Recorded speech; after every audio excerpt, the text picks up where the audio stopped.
দক্ষিণ আফ্রিকা জুড়ে তীব্র খরার কারণে জাম্বিয়া এবং মালাউই সহ জিম্বাবুয়ে একটি বিপর্যয় ঘোষণা করেছে। রাষ্ট্রপতি এমারসন মানাঙ্গাগোয়া এল নিনো প্ররোচিত খরার কারণে স্বাভাবিকের চেয়ে কম বৃষ্টিপাতের কারণ উল্লেখ করেছেন। দেশের ৮০% বেশি জায়গা এর জন্য প্রভাবিত হয়েছে। এই খরা জলবায়ু পরিবর্তনের কারণেই আরও বেড়েছে এবং এই অঞ্চলে ভয়াবহ খাদ্য ঘাটতি এবং মানবিক সংকটের কারণ হয়ে দাঁড়িয়েছে।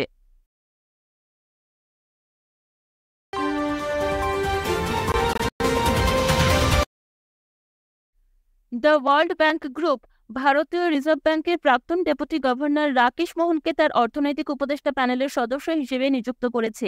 এই প্যানেলের সভাপতিত্ব করবেন Lord Nicholas Stern, the IG Patel professor of economics and government at the London School of economics.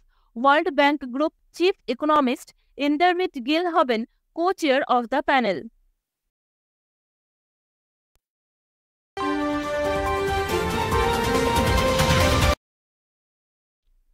ভারতীয় রিজার্ভ ব্যাংকের গভর্নর পলিসি রেট ৬.৫% অপরিবর্তিত রাখার সিদ্ধান্ত নিয়েছেন। RBI monetary policy committee policy rate অপরিবর্তিত রাখার জন্য 5:1 সংখ্যাগরিষ্ঠতার সিদ্ধান্ত নিয়েছে। গভর্নর শক্তিকান্ত দাস ৫ই এপ্রিল ঘোষণা করেছেন। তিনি আরও বলেছেন যে মূল মুদ্রাস্ফীতি ক্রমাগত হ্রাস পেয়েছে। এটি ২০২৪-২৫ সালের প্রথম দ্বিমাসিক মুদ্রানীতি।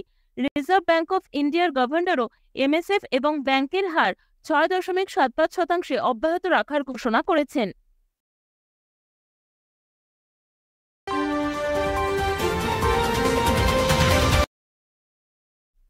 ফেসবুক, হোয়াটসঅ্যাপ, ইনস্টাগ্রামের parent company meta press trust of India PTI এর সাথে অংশীদারিত্ব করে ভারতে third party fact checking initiative বাড়িয়েছে। এই সহযোগিতা পিটিআইকে তার সম্পাদকীয় বিভাগের মধ্যে ডেডিকেটেড ফ্যাক্ট চেকিং ইউনিট হিসেবে প্রতিষ্ঠিত করে, যা মেটা প্ল্যাটফর্ম জুড়ে ভুল তথ্য শনাক্তকরণ, পর্যালোচনা এবং রেটিংকে সক্ষম করে।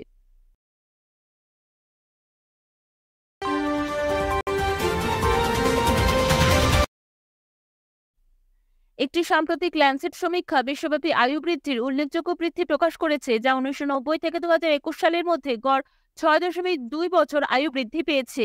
উল্লেখযোগ্যভাবে এই সময়ে ভারতবর্ষে আয়ু বৃদ্ধির পরিমাণ প্রায় ৮ বছরের। গবেষণায় এই বৃদ্ধির কারণ হিসেবে ডায়রিয়া, শ্বাসযন্ত্রের সংক্রমণ, স্ট্রোক এবং হৃদরোগের মতো বিভিন্ন রোগের কারণে মৃত্যুর হ্রাসের জন্য দায়ী করা হয়েছে। যদিও ২০২০ সালের কোভিড-১৯ মহামারীর আগমনের ফলে এই গেইনগুলি কিছুটা পূরণ করা সম্ভব হয়েছিল।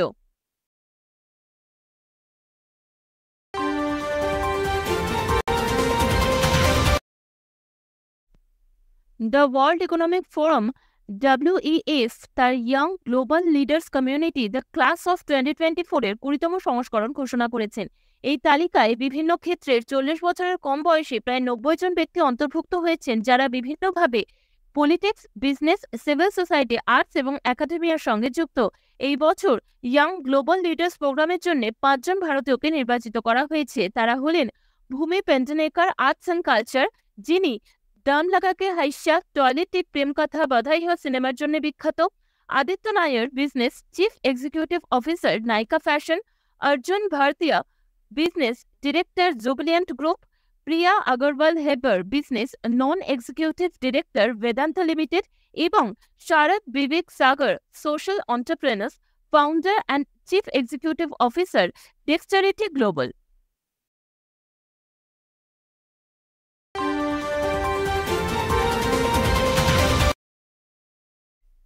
দেশের আন্তর্জাতিক বাণিজ্য এবং অর্থনৈতিক প্রবৃদ্ধিতে সামুদ্রিক খাতের গুরুত্বকে স্বীকৃতি দেওয়ার জন্য ভারতে প্রতি বছর ৫ই এপ্রিল পালিত হয় national maritime day.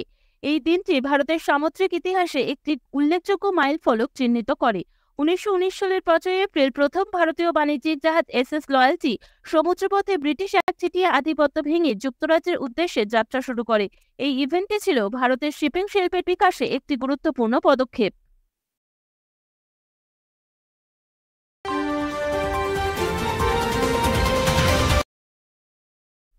Reserve bank of India শীঘ্রই ইউপিআই ব্যবহার করে ক্যাশ ডিপোজিট মেশিনের মাধ্যমে নগদ জমা করার অনুমতি দেবে।